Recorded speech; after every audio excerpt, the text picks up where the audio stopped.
How's it going, you guys? It's Scott with Everyday Shed. Today I want to walk you through the installation of a pre-hung exterior door in your standard storage shed. Now this is a very approachable project by most homeowners, but I'm going to point out a few things that you want to avoid to make sure you get the results you want with as little time as possible. So let's jump into it. Now first up, it's just a good idea to double check your dimensions. I know that this is an exterior pre-hung door 36 inches wide by 80 inches tall. But that is not what you're going to do for your rough end of your framing. You're going to need to make that quite a bit bigger.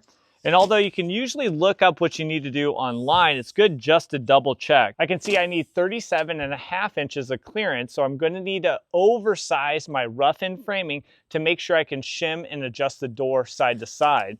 And then for height, if I measure from the bottom of the threshold here to the top, I can see I'm at 81.5. So again, I'm going to want quite a bit of additional room to make sure I can adjust accordingly. And don't forget, I'm measuring from the back. I'm not measuring from the front because you'll have your brick molding that comes pre-installed. And that's just going to be your trim, if that's the default trim you want, from the exterior of your door. So make sure you're measuring the back prior to making your plan of attack for the framing. So let's jump inside and check out what we're going to actually do for our framing to get this ready to actually install. So from the inside, I can see I have my standard framing here, 2x4 spaced 16-inch on center apart. And now I'm going to need to frame out that doorway. So we're going to be cutting out our siding, but we have to make sure we actually have the structure or the framing correct, which is going to consist of a 2x6 header, jack studs to support that header, correctly placed king studs going up all the way to our top plate,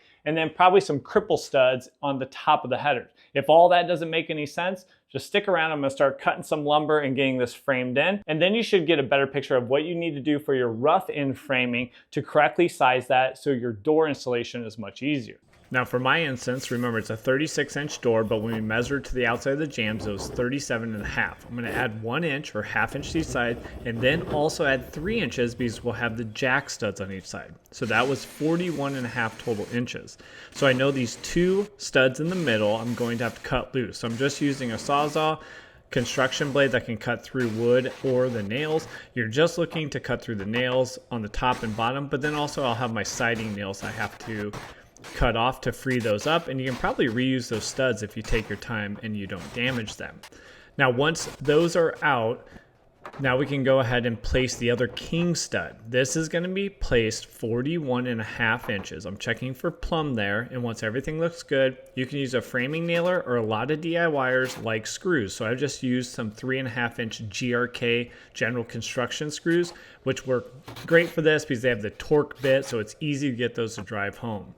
With that king stud in place, I'm going to cut this header to 2x6s to 41.5 inches and also rip down this piece of LP SmartSiding, which is about ½ inch thick, to put right in the middle, and then we'll get a whole width of 3.5 inches that will match up to the width of our walls so that header will fit nicely into place. Just securing with screws, again, you could do this with nails, it's your choice. All right, so now for placement of your header. The biggest mistake, I've made it before, super easy mistake to make, is when you're getting your height. Mine's going to be 82.5 inches. Your tendency would be to measure off of your pressure treated bottom plate because that's how you measured all your studs for your walls. But don't forget, we're going to have a threshold, and that door is going to set all the way onto my concrete pad here, or maybe you just have a subfloor from a wood floor on your shed. So either way, you need to measure all the way down to the floor because that is where your threshold is going to sit. And we're actually going to cut out that pressure treated bottom plate to make sure that we can set our threshold all the way down on the concrete or on our subfloor. So for our instance here, I'll go up to that 82.5. And I'll go ahead and mark that. And that is going to be the bottom of our header. So I'll go ahead and just mark one side and then try to place that header. And then I'm going to level the header, make sure it's level, opposed to doing 82.5 here and marking 82.5 here. I'm going to position it on one side. That's almost going to fill up our whole cavity here. And then I will level that, and that's going to give me my position over here. And then we'll go ahead and sink some screws in to secure that in place before we put our supports, which are called the jack studs. And then I toe nailed 2 screws in each side so I can easily get those synced home once I have it at the right level. Again, I'll secure it to the one side, use my bubble level, and then know exactly where I need to secure that. Once I have it in place, toe nailed, I'll actually put some screws through the outside too for more structure, and then measure both of my jack studs here. You can see that gives you the actual structural support underneath your header. So the jack studs are critical to make sure you have the support needed and that you won't have any pressure or force going down through your header into your door, which could cause some issues over time. Here's the finished product, and don't forget, we're going to cut out that pressure treated bottom plate, and I also installed 2 cripple studs right at the top here, and that's right at the 16-inch on center, just in case I need them for the seams and the siding that we'll be putting on. If you have your framing in place, it's exactly where you want, and you have this tool, it is as easy as tracing around the inside. What it is a plunge cut bit here, and you'll see a link in the description or this QR code if you're watching on your TV, and you can just put it inside your router and finish things off with the oscillating tool, and just a simple wood blade will do. With this router, it makes a absolutely perfect flush cut because it rides right along the inside of the framing, where it had a small ball that rides on the framing without cutting it, and then the cutting surface just cuts through the LP SmartSide. And then once you get it there, pretty much just a little bit of a pull, and now you have a perfectly cut opening through your siding. So you might have noticed the shed changed colors, and it's because I'm going to actually make this a complete insulated office. And to do that, that LP Smart Siding, which is fantastic for storage sheds, it's not great if you're going to actually finish off the space and have a mini split system.